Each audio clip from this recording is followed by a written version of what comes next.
हे प्रभु तेरी जय हो। सुबह के बजे हैं 6।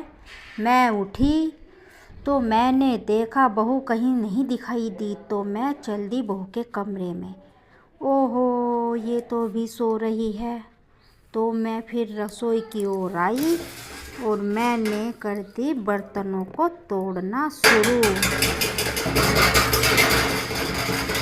तभी बहू उठी, उसे बर्तनों की आवाज़ आई और वो आकर रसोई में उसने फिर मेरे लिए नाश्ता बनाया।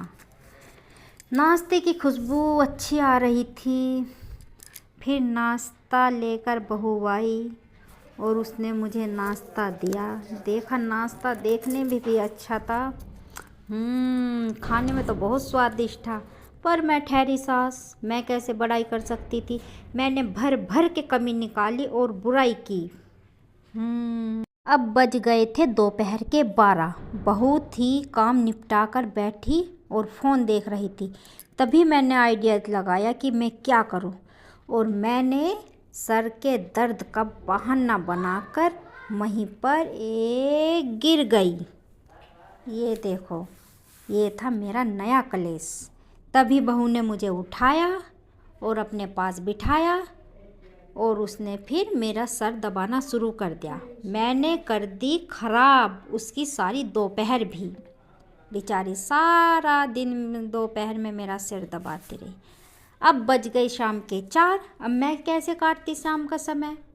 तभी मुझे याद आया कि क्यों ना बहू के साथ कलेश किया जाए, और मैंने फिर बहू को अपने पास बुलाकर कर दिया शाम का कलेश शुरू, क्योंकि मुझे शाम का समय भी काटना था। अब शाम का समय इससे अच्छा कोई हो ही नहीं सकता कि कलेश के बिना तो कोई अच्छा समय मेरा कटता ही नहीं, क्योंकि मैं ठहरी कलेशी सास। अब शाम हो गई, मेरा बेटा आ गया ऑफिस से।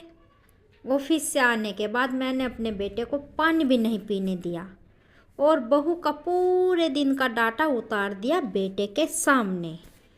फिर बेटे बहू में जब हुई तकरार, इससे मेरा मन हो गया गदगद, और उनकी लड़ाई देखकर मेरे मन में हुई शांति और मैं हो गई खुश।